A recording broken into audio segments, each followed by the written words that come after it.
Livro de Deuteronômio. O nome que eu dei para este livro é As Leis de Deus. E o versículo-chave está no capítulo 6, versículo 5. Amarás, pois, o Senhor teu Deus de todo o teu coração, de toda a tua alma e de toda a tua força. Este capítulo, ele é muito importante, ele é chamado de Shema Israel. Shema significa ouve, ó Israel. Então, este versículo está dentro da mezuzá, né, que é aquele objeto que os judeus geralmente deixam na porta, no umbral da porta, é um dos versículos que estão ali inscritos, né, o Shema Israel, ouve Israel. É o texto mais importante em que Deus fala sobre o propósito do nosso relacionamento com Ele, né? Amarás o Senhor teu Deus de todo o coração, de toda a tua alma e de toda a tua força. Qual é o tema principal em primeiro lugar? Deus renova a aliança com Israel nas planícies de Moabe, imediatamente antes deles entrarem na Terra Prometida. Gente, o livro de Deuteronômio, nomos no grego é lei, deutero é segunda, significa segunda lei. Espera lá, pastor, Moisés escreveu tudo de novo? Não, é simplesmente uma repetição didática. Ele faz um compilado de tudo que ele havia ensinado nos demais livros, entendeu? E ele faz isso um pouco antes de morrer, já nas planícies de Moabe, quando ele vai lembrar o povo de como eles deveriam lidar com Deus e obedecer à sua lei quando entrassem na Terra Prometida, né? Então, este é o tema principal do livro, relembrar de tudo que Deus ensinou através dele. O pano de fundo e propósito, o termo Deuteronômio significa segunda lei, né? Como eu expliquei aqui, Deutero, segunda, e nomos, lei. Deuteronômio, segunda lei. Então, o ensino original de Moisés, que ele recebeu de Deus, lá no Monte Sinai, ele repete, comenta e explica, tá bom? De maneira que todos os homens que tivessem mais de 20 anos já tinham morrido, com exceção de Josué e Calebe. Portanto, esse momento é o momento em que ele está relembrando a todos aqueles homens, muitos dos quais, na época que ele deu, né, a primeira Torá, eram muito jovens, muito pequenos, e talvez não tivesse consciência, né, de tudo. Então, ele faz um compiladão ali, né, e repete tudo aquilo que Deus havia dado para ele, e por isso é chamado de Deuteronômio, tá? Esse livro, gente, ele descreve 3 sermões de Moisés e também as suas últimas palavras, tá? Então, através dos ensinamentos, Moisés confirma o povo de Israel e lembra esse povo, olha, vocês são povo de um Deus vivo, de um Deus poderoso. Então, antes de passar a liderança para Josué, para depois subir, né, para a montanha e lá morrer, ele exorta a todo o povo a se lembrarem de Deus quando eles prosperassem, né?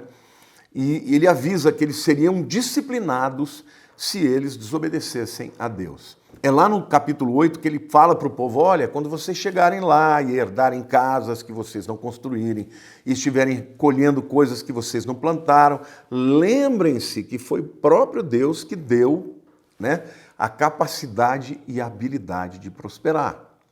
E depois, no capítulo 28, ele também apresenta as bênçãos e maldições. Bênçãos se o povo obedecesse e maldições se desobedecessem, tá? Então, o pano de fundo é esse. É preparar uma geração nova para entrar na terra da promessa, lembrando-os como eles deveriam viver no relacionamento com Deus, tá bom? O autor, mais uma vez, né? E agora pela última vez eu vou dizer para vocês que foi Moisés. É o 5º livro do Pentateuco, da Torá, o livro de Deuteronômio, e todo mundo sabe que foi ele mesmo que escreveu. Obviamente, não foi ele quem escreveu a introdução, né, do capítulo 1, dos versos 1 a 5, assim como o relato da sua morte. Dá para vocês verem que não foi ele, porque, olha, capítulo 1, verso 1 diz assim, são estas as palavras que Moisés falou a todo Israel da além do Jordão, no deserto, na Arabá, de fronte ao mar de Suf, entre Parã, Tofel, Labã, Azerote e Dizaabe. Jornada de 11 dias. desde Horebe pelo caminho da montanha de Seir até Cádiz Barneia. Lembra que eu falei para vocês que dava para fazer a jornada em 11 dias? Está aqui, provado aqui que o caminho podia ser feito em 11 dias, demorou 40 anos, né? Então, obviamente, o livro foi feito por ele, mas a introdução, que começa a explicar, né, que foi Moisés, as palavras de Moisés, não foi ele que fez, e tampouco o capítulo 34, que é o capítulo que conta a sua morte. Moisés não voltou para contar sobre a sua morte. Um detalhe muito interessante, que muitos teólogos afirmam que o livro de Deuteronômio é o livro predileto de Jesus. Por quê? Porque foi o livro que Jesus mais citou. Importante saber também que Jesus diz que Moisés é o autor de Deuteronômio, tá? A gente vê isso em Mateus capítulo 19, versículos 7 e 8, Marcos 10, de 3 a 5 e João 5, 46 e 47. Bom, a data, mais uma vez, coincide nesse período aí, por volta do ano 1400 a.C., mas ficou mais para o final, né, dos 40 anos no deserto, já quando o povo já estava nas planícies de Moabe, preparando para entrar na Terra Prometida. Em quinto lugar, nós temos o esboço do livro. Começa com a revisão da saída dos israelitas do Egito. Lembrando como é que foi, né? Capítulo 1, versículo 1 até o capítulo 4, versículo 43. Em segundo lugar, nós temos aqui os 10 mandamentos e o amor de Deus. Lembrem-se que os 10 mandamentos originalmente estão lá em Êxodo capítulo 20, tá? Aqui nós temos de novo, capítulo 4, verso 44, até o capítulo 6, versículo 25. Em terceiro lugar, nós temos revisão dos ensinamentos de Moisés recebidos de Deus. No capítulo 7, verso 1, até o capítulo 26, versículo 19. Em quarto lugar, Moisés revê o compromisso entre Deus e o povo de Israel. Lá no capítulo 27, versículo 1, até o capítulo 30, verso 20. E por último lugar, em quinto lugar, os últimos dias de Moisés. Capítulo 31, versículo 1, até capítulo 34, versículo 12. Dias em que Moisés chama Josué, o prepara, faz um discurso ao povo, prepara o povo e relembra o povo de como Deus havia livrado, como ele tinha sido fiel, como era importante eles se sentirem amados por Deus como seu Deus e eles o seu povo e, portanto, viverem para este Deus quando entrassem na Terra Prometida. A verdade, gente, é que o povo entra e lá na terra de Canaã havia outros povos que adoravam outros deuses e o povo de Israel, que muitas vezes deveria ser luz, né, para as trevas, acabou se influenciando e se misturando às práticas das nações pagãs, aos deuses como Baal, né, como Moloque e outras divindades dos povos que eles acabaram se misturando e por conta disso vinha o juízo da parte de Deus, tá? Em sexto lugar, Cristo no livro de Deuteronômio. Moisés, mais do que qualquer outra pessoa no Velho Testamento, é um tipo de Jesus. Por quê? Porque ele, obviamente, é que trouxe a lei, que trouxe a palavra, e Jesus é o maior de todos os mensageiros da palavra de Deus. O livro de Hebreus, no capítulo 1, diz: tendo Deus outrora falado muitas vezes, de muitas maneiras, aos pais pelos profetas, nos últimos dias nos falou pelo Filho. Então Jesus, a palavra de Deus, o verbo de Deus, o mensageiro de Deus, ele também é visto no Velho Testamento inteiro como Malach Yahweh, né? O mensageiro de Javé. Ele é tipificado na pessoa de Moisés. A Bíblia diz que Moisés foi o homem mais manso na terra, e foi isso que Jesus foi também, né?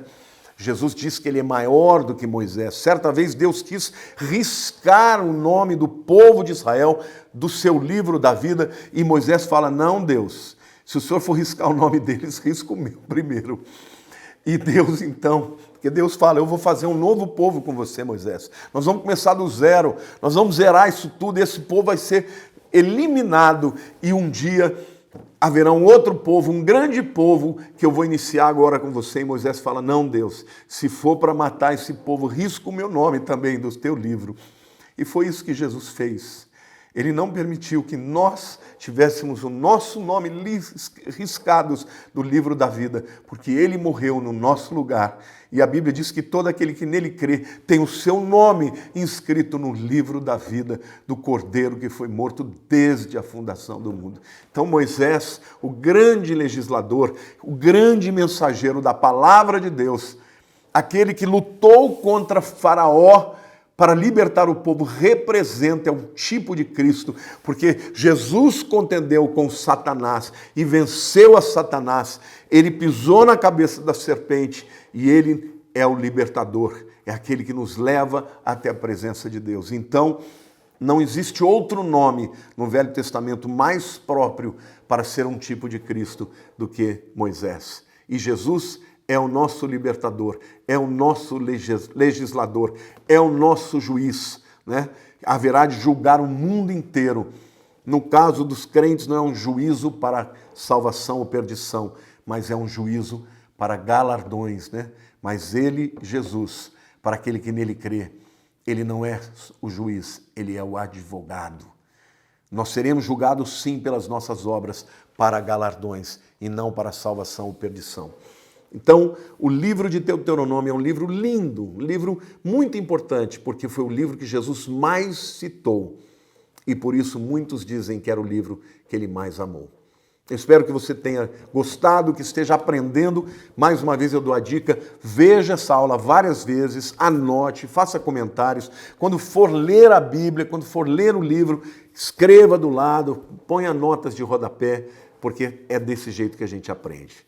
Um beijo grande no coração de todos vocês. Fiquem com Deus.